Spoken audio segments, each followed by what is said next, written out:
Thank you. I'm very glad to be here today. They've given me the enviable assignment of covering 150 years of public sector pensions in 15 minutes, and also saying maybe a few things about what's going on today. So we're going to move rather quickly through a history of public sector pensions, focusing on municipal pensions. And what we know is that if you go back far enough, public sector workers really weren't interested in pensions because their jobs were patronage jobs, and if the mayor lost, you lost your job too. And so it wasn't until we started entering the era of civil service reform that we started seeing pensions being offered by cities and counties. As near as we can tell, sort of the first pensions happening about the middle of the 19th century, so they've been around a while, but there weren't many back then. Certainly, you see that there's a tendency for the big cities to offer these plans, and so if you are in a big city working primarily in police and fire, but then a little bit in teachers, you began to be able to have a pension in most large cities. Typically, these plans began as disability plans. That is, if you were hurt on the job, you had a payment when you left, but they began to define old age as a disability, and so there were things that began to look like what we would call pensions today. It's when you think about public sector pensions from the city standpoint relative to the state standpoint, you're seeing that the cities are well ahead of the states, because the first state pension plan for general employees doesn't come on board until about 1911, usually referred to as Massachusetts as the first plan. You get a few more, but still by the time you get to the 1930s, there are only a half dozen states or so that have pension plans. So these cities are well ahead, and as you can see the slide here saying that if you were in a big city and you were a fire or a policeman, you are likely to be covered by a plan. This quote from the Monthly Labor Review, practically universal, which is very surprising when you consider the state of general pensions in the United States. If you looked at the private sector of the economy, you would find that there are not that many. It wasn't until about 1940 or 50 where 15% of the labor force, private sector labor force, was covered by a pension. So you can see that this is really public pensions leading the way in the era of developing pension plans. And it's primarily the large cities, as you would expect. If you looked at the details of these pension plans, you would wonder exactly whether they actually thought you were going to get a benefit or not. If you go back far enough, you found city councils or state governments just passing legislation one by one in order to give some of these pensions. These early plans, long vesting periods, poorly funded, certainly relative to today even, you didn't find many secure pension funds for these plans. Clearly poor management in lots of cases, inconsistent management, but despite all that, there were relatively few defaults. So these plans were sort of like a pay-as-you-go system, but they were at least living up to their flow obligations. So what happened over the course of the 20th century? Well, first thing is that coverage was extended to general city employees. So we started off with police and fire. And oh, by the way, if you're interested in the history of pensions in general, pensions around the world always start off with one group. Who wants to make a guess what it is? Military. Exactly right. What's the next group? Public workers. So if you were back 100 years ago, 200 years ago, you certainly didn't want the older military people who are now not getting a paycheck to get upset. And so there were, just really, if you look at it, you go across, in our country, military pension plans were the first pension plans as well.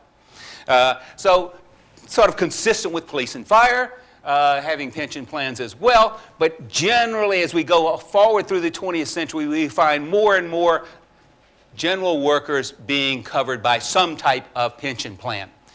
Teachers, I don't know whether you guys consider, who considers teachers local workers as opposed to state workers?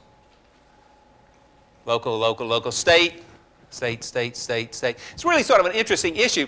I mean, oftentimes you find teachers are hired at the local level, but who pays the bills? And especially if you look at pension plans, who pays the bills? And oftentimes it's the state that's managing teacher pension plans. That also happens sometimes at the local government, but teacher pension plans, certainly, again, well ahead of general state employees or general city employees. Again, started mainly in big cities, but then these spread across the states. And what you find today is that one of the things that happened over the 20th century is that these teacher plans consolidated into statewide managed plans. And so if you look across the country today, most public teachers are covered, virtually all I think, by some type of pension plan. About half the states have these plans, separate plans for teachers, and about half the states have a joint plan for teachers and general state employees. Like the name of the North Carolina system is Teachers and State Employees Pensions System. And so you see that there's some separation, but over time these are aggregating up, so I'm trying to take advantage of some economies of scale. Local plans, there's still a lot of local plans around. But by the way, if you looked, you'd find a whole bunch of them are in Pennsylvania for some strange reason. So Pennsylvania hasn't consolidated a lot of their pension plans as most of the other states have done. Many of these local pension plans, I don't know exactly what it is in Rhode Island, but many of these local pension plans are driven to the area where you have a state-managed plan for local employees. So again, in my state of North Carolina, we have something called the local government retirement system, and it is managed by the same people that manage the state retirement plan. So they're two separate systems. They're almost identical in formula and almost identical, well, they are identical in management, slight differences here and there, but cities and counties buy their way into this system. And so we see that consolidation in many states, and if you look down the list of large state plans, many of them are for the local government as well. So if you really want a detailed history, I would refer you to two longer pieces that I've done, two books. The first one really starts in about 1780 and goes up through 1920, and it's a very detailed history of the military plans, the Navy pension plan, the Army pension plan, going into the Civil War, and then continuing on that. And then at the end of that period, you start seeing private pension plans and public pension plans at the state and local level. That book ended in 1920, and then by popular demand, I had to write this other book that takes 1920 on up to today. And that book would have both of those books would have much of what I covered today, but in a lot more detail. We have a lot of tables in there about individual plans in the big cities and when they were started and how they were paying benefits. So if we think about what's happening over the 20th century, we see more and more pensions being offered to public sector workers. They're being extended beyond fire, police, and teachers, and they're beginning to merge into these large statewide plans. What happens? Well, we see that during periods of time, good times, state governments give benefit increases, but the legislature or the city councils often don't fund those increases. And in bad times, they don't fund at all in many cases, or they cut back substantially on these plans. And if you look around the country, if you look at some of Josh's work about where cities and states are in trouble, and you look at the record of contributions of those plans, you'll see that those are governments and organizations that haven't made regular contributions. So if a state government, if a city government was making these regular contributions, they'd be much better off. But many of them have chosen for a variety of reasons not to make those investments. Obviously, there are other obligations, but this gets down to being able to promise something that you're not really willing to pay for. And in good times and in bad times, what happened was they were increasing their liabilities. Certainly, Josh is the national expert on underestimating liabilities. The combination of not making regular contributions, even to cover what would be maybe referred to as the normal cost of the pension, the increasing liabilities, but not paying for the liabilities that you had before, certainly are major problems in this area. An issue that I've spent a lot of time thinking about is this notion of the early retirement provisions in public pension plans. And what you'll see there is that most plans have these provisions that allow people to retire very quickly in age terms. In terms, if you start working in the North Carolina system, for example, right out of high school, 18, maybe you become a police person, maybe you do a fire person, maybe you're something else. If you're a teacher, you start working right out of college at 22. 30 years later, at 48 or 50 or 52, you can retire for full benefit with a full pension for the rest of your life. Now, if that's what we want as a society, great. We can keep encouraging our public sector workers to retire at early ages, but as they live longer, it's going to cost more and more to do that. And also, there's a knowledge base there. And if we have a slower growing population, there are issues there. So maybe there's some occupations where we're worried about people being too old to work. But if you take this typical city employee, I'll bet there are a lot of them that could work a lot longer. And certainly there's the cost of that. So we'll be talking about that throughout. But so let me just sort of leave with a few questions here. Then they're all wrapped up into this notion about plan design and how we're going to go forward. So one question is it good human resource management policy to treat short-term workers so poorly in public pension plans?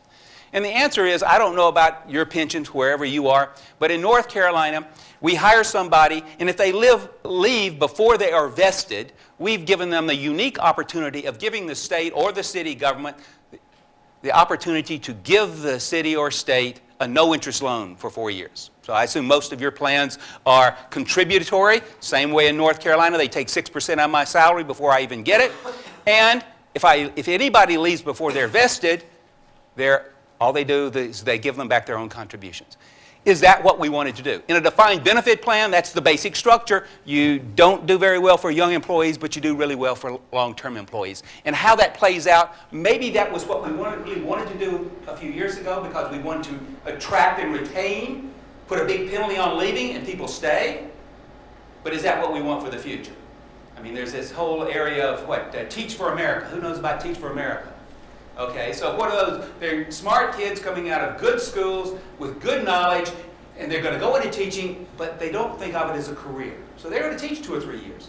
So we are basically cutting their pay by that 6% and then not giving them anything but the return. Do we still want people to retire in their 50s? Once we did, for whatever reason, and the question is, do we want it today? Again, there could be some occupations that we're worried about that. But for the general worker, whether it's a college professor, or is someone in the health department, or it's someone in the state department or the city council, or wherever they are, those are people that could have another 10 years of productive life, I would say. Why do we want to give them this really big encouragement? And oh, by the way, this one parameter here, letting people retire with no age requirement, is a big ticket item in the cost of that pension plan. You can do the math, you can ask your actuaries to look at this, and when I did this in North Carolina, just having this 30 years with no age requirement cost about 10% of the program. So we have about 13% of payroll going to that plan, and the actuaries came back with the answer that it would be about 1.5 points less if you established a minimum age like 58 or 60. Still sounds pretty reasonable. But anyway, so this will be an issue. It already is an issue all across the country, and certainly at the state level, and my guess is there are a lot of cities doing things that we don't know about. I think this is another issue that you could think about asking workers if you had the chance. And that would be, if you know the cost of these pension plans, and you say to someone, we could give you this much more while you're working over that 20 or 30 or 40 years that you're working for the government, would you take a little bit less pension and have more money over your lifetime? And I think that's another human resource management question that's going to be at the forefront in the coming years. So there are a lot of other plan design issues. Of course, the one that gets a lot of attention is something like, do we switch to defined contribution plans or defined benefit plans? Basically, everything I've been talking about today has been what's going to happen to those cities and states that keep their defined benefit plans. And if you look all across the country, changes. Almost every state, certainly Rhode Island at the forefront of big changes, but Illinois, basket case in terms of their funding, but they certainly have made some big changes. A lot of these changes only require the new workers, but that's a different issue. But lots of changes going on with those cities and states that have their defined benefit plans. And then there's also the beginning of a movement that looks like more opportunity for workers to choose for a defined contribution plan, certainly at the state level. There are now about 6, 8, 10 states that either don't have a defined benefit plan anymore or give workers choices about which kind of plan that they want. So lots happening. Understanding how we got to where we are is certainly important, and certainly trying to use that to think about changes in the future. Thank you very much.